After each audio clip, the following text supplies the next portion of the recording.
Hey y'all, it's your girl Angel here, 27, female. And let me tell you, I've got one hell of a story to share with you today.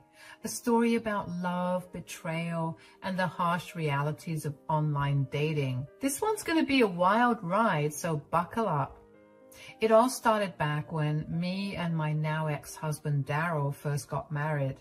We were high school sweethearts, totally head over heels for each other. I know, getting hitched fresh out of high school sounds crazy, but we were just that couple, you know? The kind that everyone said was gonna make it against all odds. Well, so I thought. Well, fast forward a couple of years, and sure enough, of what I considered to be wedded bliss, I got knocked up with our son. Daryl was over the moon at the idea of being a dad, let alone having a son. It's what he always wanted. He couldn't stop gushing about how he was going to be the best dad ever, taking our kid to baseball games and all that sappy stuff. But once our little man actually arrived, woo boy, did things take a turn. The first year was rough, I'm not going to lie. Sleep deprivation, postpartum depression, the whole 9 yards. It put a serious strain on our relationship for sure. We were struggling, but every day I tried my best to be on my A game because it wasn't about me anymore. It was about sustaining and building upon our growing family. Still, I figured that kind of thing was normal for new parents, you know. We'd pull through eventually once we got into a rhythm, right? But no matter how much time passed, Daryl just kept getting more and more distant, grumpier, irritable as all hell. Like I'd personally offended him just for existing or something. At first, I brushed it off as him being stressed from work. The guy was putting in crazy overtime hours, so I cut him some slack. But after a while, his attitude problem just got worse and worse. Even when he stopped taking on more hours at his job, he treated me like absolute garbage, always snapping and putting me down over the smallest things. One time, I overcooked his steak just a tiny bit. He likes it practically mooing on the plate. And he blew up at me like I'd committed a federal crime, calling me all sorts of names, saying I was a terrible wife and could never do anything right. It was so messed up, especially with our son right there witnessing the whole ugly scene. Seriously, Angel, are you dense or something? I said I was sorry, Daryl. What do you want from me? Tony was up all night and it's not like you did anything to help me. Oh, I don't do anything to help? How about I just quit my job then, Sit and slack around at home like a roach and do nothing like you. Daryl, calm down. You're gonna scare the baby. I don't care. You always make me so angry. Ugh, why can't you just disappear? It's not like you'll be missed. Don't speak to me that way. I'm your wife, damn it. What the hell has gotten into you? I'll tell you what's gotten into me. Common sense. Maybe our parents were right. Maybe we shouldn't have gotten married so soon. What? What are you talking about? You don't want to be together? Well, it's a little too late for that. We have a whole child together, Daryl. Whatever. Forget I said anything. I'm going to finish dinner in my office. By that point, our poor baby was scared of his own dad, and I was at my wit's end trying to figure out what his deal was. I mean, my Daryl, the sweetest, most loving guy I knew from high school, had basically become a totally different person right before my eyes. It was like living with a raging, miserable stranger. I started to suspect that maybe, just maybe, there was someone else in the picture. Women's intuition and all that. See, after our son was born, I made the tough decision to start working from home. My job as an editor was flexible enough for that. Plus, I didn't trust leaving our newborn with some rando babysitter, you know. So most days, I'd just be cooped up in our home office, plugging away on my laptop, while Daryl was out at the office acting shady as hell. And that's when things started adding up in my head. The constant moodiness and irritability whenever he was around me, the way he suddenly started obsessively guarding his phone and email passwords, getting all defensive if I so much as glanced at his laptop screen. I'm talking straight up Jekyll and Hyde behavior, you all. Sweet and charming whenever he left for work, and then a raging monster the second he walked through our door at night. It was like being married to two completely different people, and I just knew in my gut that he had to be hiding something huge. So yeah, I went full psycho stalker mode and started doing some amateur sleuthing. Don't judge me. If your husband was acting that sketchy, you do the same thing. Anyway, after some hardcore snooping, I stumbled across the smoking gun, a trail of online messages that left me sicker than a dog after eating chocolate. Turns out my beloved hubby had been two-timing me for the past 2 years with his very own online girlfriend. Her name was Monique, and from what I could piece together, the two of them had been carrying on a full-blown emotional affair ever since our son was born. The messages made me want to vomit, with Daryl gushing about how Monique was his soulmate and how they were going to run off together someday. He went on and on about how they were destined to be together, dropping all these cringy pet names like Baby and Honey Bunch, calling her his forever girl.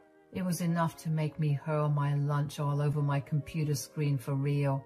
I almost didn't want to believe it, but when I saw some of the exact same lines he used on me, I knew that this wasn't a nightmare. It was very real.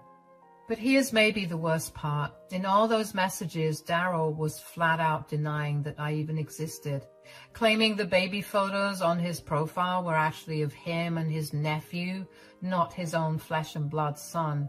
Lying through his teeth about having some whole other life without me in it. Lying about me is one thing, but denying your own son? Hell has a special place for you, good sir.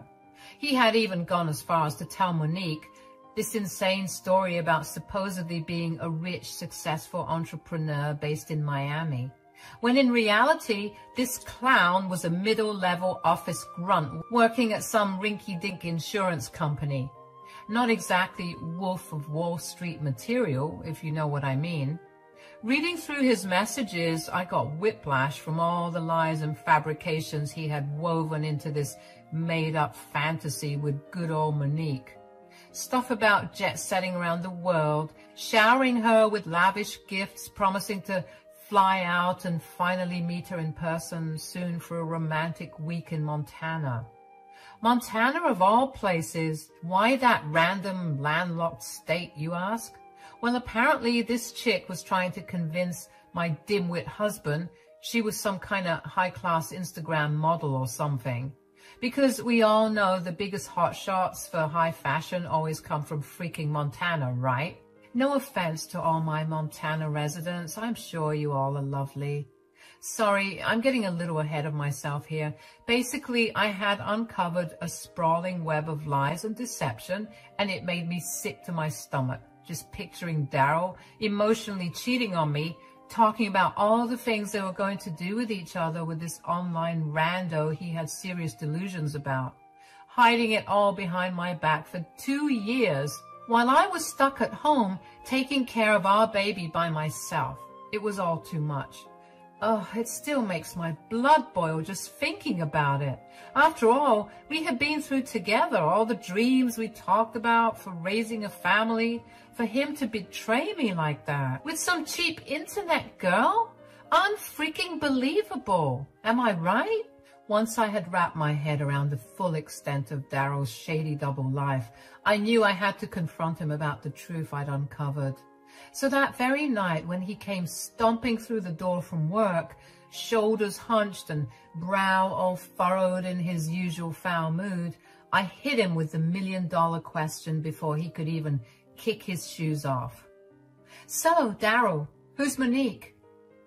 I'm telling you, the look of sheer panic that flashed across his sweaty face at that moment, priceless. His mouth hung open, hazel eyes bugging out like a deer caught in headlights. For a minute there, I thought he might actually pass out cold on our linoleum floor. But to my surprise, after looking shocked like that, He quickly reverted to his usual Grinch-like grumpy state and said, "She's my girlfriend." What? The idiot didn't even bother trying to deny any of it. Nope. Instead, he just kind of shrugged his shoulders and was suddenly as calm as a freaking cucumber about the whole thing. Sick, right? And that's when the Daryl of old finally revealed his true, ugly, twisted self to me in all its horrifying glory. The sweet, caring guy I fell for in high school, he was gone, replaced by this bitter, hateful monster who looked me dead in the eye and said, "Yeah, that's right. I've been talking to Monique for a couple of years now. What are you gonna do about it?" Are you freaking kidding me, Daryl? So what, you've just been out here cheating on me, your wife, while I've been stuck at home raising our child by myself? I jabbed an accusatory finger in his chest, seething with a potent mix of rage and hurt that was making my whole body tremble. I really wanted to go crazy, break something, hit him even, but I was thinking about my son and how I didn't want him to be around this drama, even if he was fast asleep in the other room. He laughed then, an unsettling, mocking chuckle that made me want to clock him right in his smug face. How dare he act so casually while delivering such a devastating blow? "Oh, come on, you're overreacting. Honestly, I'm surprised it took you this long to find out, babe." "Don't you babe me, you pathetic scumbag. I saw the messages, you sick freak. How could you lie about having a whole other life and deny our son's existence like that?" Tears of hurt and anger were streaming down my face at this point. Daryl just shrugged again, completely unfazed. "Yeah, well, what did you expect me to tell her? That I'm some loser stuck in a crappy marriage with an ugly, boring woman like you? Give me a break." My jaw dropped at his cruel, hurtful words. This couldn't be the same man who once gazed at me with pure adoration and pledged to love me until the end of time. The person who made these promises in front of our friends and family. "You're a monster. After everything we've been through, you're really going to throw it all away for some internet tramp who's probably catfishing your stupid self. First of all, don't you dare talk about Monique that way. She's 10 times the woman you could ever hope to be. Sweet, beautiful, caring, the total package. I'd choose her over someone ugly and boring like you any time. Believe that." I felt like I had been punched in the gut. This deplorable jerk had admitted to emotionally cheating on me for years with some stranger online, all while disparaging me, the mother of his child, in the worst possible way. Doubling down on calling me boring and ugly? That was just cruel. A part of me still naively hoped I could reason with him. "How can you say that? We have a son together, Daryl, a family. Doesn't that mean anything to you at all?" "Don't give me that crap. You know I never really wanted kids in the first place. I was just trying to do the right thing and be a man about it. But I'm done living a lie. I'm done being unhappy. You make me unhappy." Before I could even respond, retort, or even snort in shock, he turned on his heels and headed to our bedroom. He defiantly stormed over to the closet and started recklessly flinging his clothes and belongings into an open suitcase. I watched in disbelieving horror as the reality set in. He was leaving, abandoning everything we had built over a decade together, all for his online side chick. "You can't be serious right now. After all this time, all our history, you're really going to walk out on me and your child for that virtual bimbo from Buttcrack, Montana? First of all, it's Butte. Learn your geography, idiot. And second, unlike your crusty self, Monique is real. So very, very real. And she wants me, the real me, not this phony baloney shadow of a man you've tried to turn me into all these years. So yeah, I'm leaving for good." I didn't even have a snappy comeback. I just collapsed onto the couch, sobbing hysterically, as Daryl zipped up his suitcase and stormed out of our home without a second glance back. I probably looked pathetic. Who wouldn't? This was the love of my life. And he was bashing me to my face and uplifting another woman. I felt so awful. After who knows how long of crying until my eyes were swollen and dry, I pulled myself together enough to shoot off a quick message to Monique herself, because it seemed like all my tears were dried up. All that was left was pure, unfiltered rage. Using all the screenshots from me and Daryl, our wedding photos, our home, his belongings hanging up like his degree and his certificates, as well as pictures of our son, I spilled every last bean about Daryl's deception so that there wouldn't be a shred of doubt from her side. From his fabricated backstory of being a wealthy jet setter to lying about having a whole entire family he had abandoned to be with her twisted virtual self, I made sure she understood in no uncertain terms that my no-good snake of a husband was a liar and a cheater of the lowest degree. I sat there waiting, taking care of my son, cleaning up, cooking some stuff, and just keeping myself busy in any capacity because I felt like my head was going to explode. Hours went by and I was sure that she had blocked me or something, but to my surprise, she responded in the dead of night when my son had gone down again. Her response? A string of shocked, appalled emojis followed by, "Oh my God, I had no idea about any of this. I feel so bad for you. No one deserves to go through that. Thank you for bringing this to my attention. You didn't need to do it, but you did. And I'm so grateful for a girl's girl like you. I'm sorry that you married him. Don't worry, I'm going to teach that lying sack of crap a lesson he'll never forget." And that was it. No other explanation, just those ominous words of vague retribution. Somehow, amidst all the drama, I had managed to fall asleep. Must have been tuckered out from all the crying, even though I was sure that sleep would escape me that night. The next day, I was still an emotional wreck, moping in bed with tired, puffy eyes when my phone started ringing. A call from a number I didn't recognize at first, but after staring at it for a few rings, my stomach clenched as I realized who it was. Daryl. I almost didn't answer, but part of me felt a twisted sense of satisfaction, knowing he was probably already getting a taste of his just desserts after Monique discovered his web of lies. She probably told him not to come to Montana anymore, and he wanted to crawl back like they always do. But what came after was much, much worse. So I tapped the green button with a smirk and waited for the undoubtedly unpleasant conversation to come. But I was not prepared for the sniveling, whimpering mess that began blubbering at me through the phone speaker just seconds later. "Angel, baby, I messed up. I messed up so bad."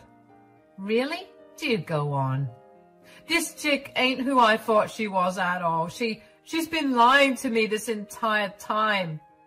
I scoffed loudly into the phone at the sheer audacity of him claiming to be the victim here. "Oh, you're the one getting lied to and deceived now? Well, ain't that just a kick in the pants?" "I'm so sorry, Angel. You were right about everything. She told me she was this rich, gorgeous model who was going to take care of me and give me this whole new life out in Montana. But it was all fake, just like you said." "Gee, you don't say. A mysterious online model turning out to be a fraud? How shocking." The sarcasm was just dripping from my voice at this point. I had zero sympathy for the fool getting conned by his own sick delusions. "When I got to the airport, there was no one waiting to pick me up like she promised. I've been trying to call her for hours, but the number's disconnected now. I don't know what to do. I'm stuck here with no money and nowhere to go. Please, you gotta help me. People are starting to stare." He dissolved into another pathetic bout of blubbering just then.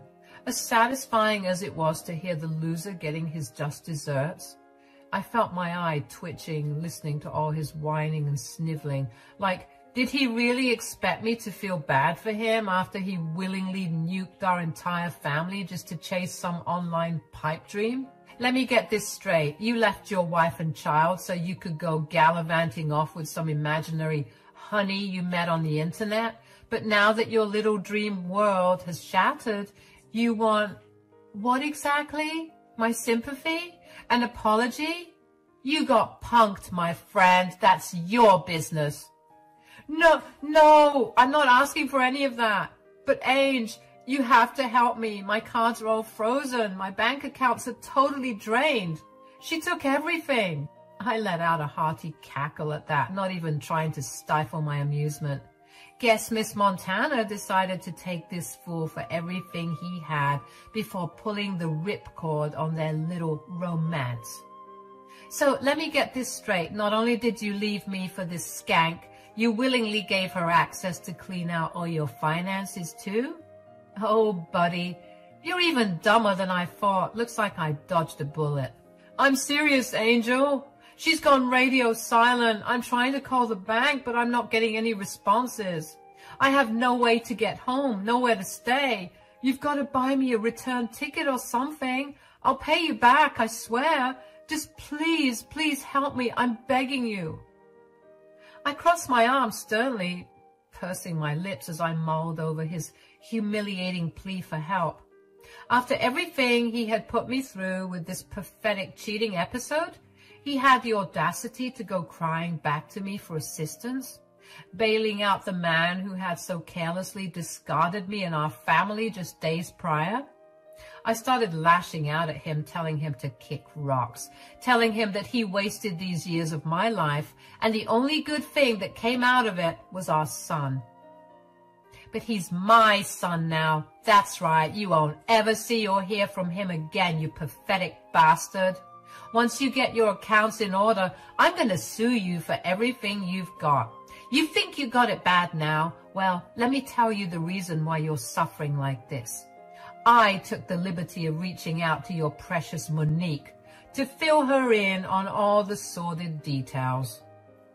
He started coughing and spluttering like he was choking on the realization. That's right, lover boy. I sent her all the messages, pics, everything proving what a lying, cheating scumbag you turned out to be. So yeah, I'd say it's pretty clear now that you got played for a damn fool by your online soulmate. I guess it's poetic justice. You lied just like how she lied. I let out a mocking peal of laughter, waiting for Darryl to quit his rageful breathing. It was so cringe. He must have thought he was turning into the Hulk or something.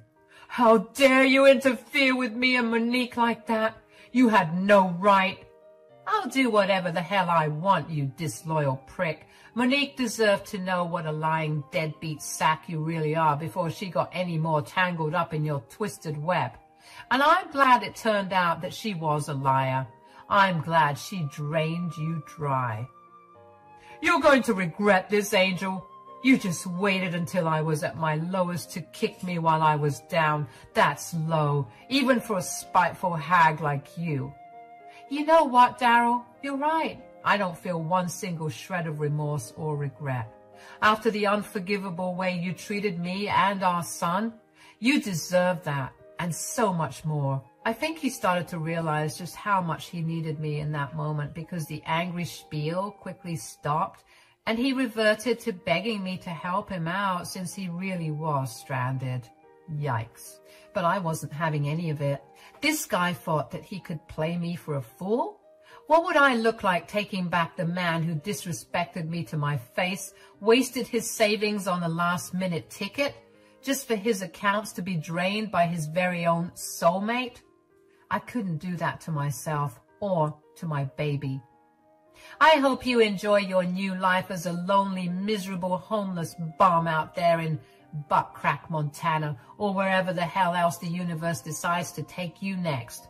Maybe give panhandling a try. I hear it can be pretty lucrative for charismatic dirtbags such as yourself. Darryl didn't even attempt a retort. He just kept begging and pleading with me to have mercy on him. He said he didn't even want to come back home, just that I helped him with a ticket. But I wasn't having any of it. Growing tired of his sobs, I just hung up the call. He tried calling back, but I quickly rejected and blocked him. Then I went on my social media and blocked him there as well. I wasn't in the mood to deal with him and his nonsense anymore. He was a waste of a man who had to slink off to marinate in the disastrous consequences of his own selfishness and lies. I realized that a huge weight had finally lifted off my shoulders. Like I could breathe again for the first time in years without his toxic fog of deceit and disrespect hanging over me. Was I still hurt by his actions? By the cold, cruel way he had tried to throw away our family like a wad of trash? Of course. Those scars would likely never fully heal no matter how much time went by. I'm still healing now. Some days are better than others, but damn it, if I don't get triggered every now and then and curse out loud or throw things. But at least now, at the very least, I could begin to rebuild and move forward. And normally, when I get upset like that, I just remember how I left him to struggle and fend for himself in his time of need, which always brings a smile to my face. No more looking over my shoulder, waiting for the next gut punch of heartbreak or betrayal from him to drop. No more wasting away, yearning for the old Daryl I once knew, to magically reappear and chase away this bitter, poisonous phantom that had possessed him. For the first time in what felt like an eternity, I was free. Free to be the mother, the woman I truly wanted and needed to be for myself and my son. The shackles of Daryl's toxicity, once so firmly shackling me down, had finally been unlocked and cast aside into the ether. Now I'm currently getting my affairs in order. I want to move out of this house. Too many memories.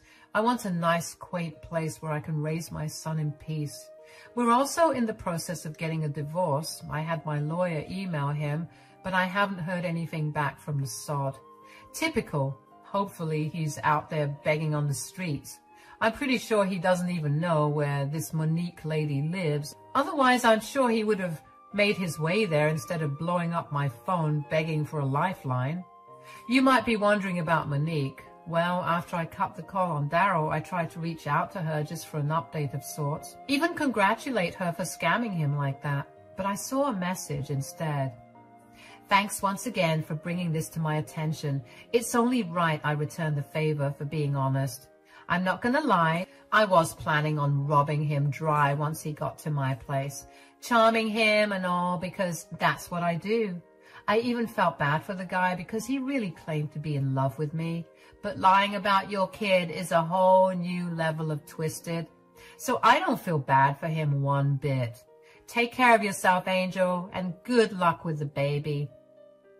I wanted to reply, but she had blocked me, leaving that last message as her final remark on the matter. Honestly, I'm not even mad at it. I tried searching for her on other platforms, but she was nowhere to be found.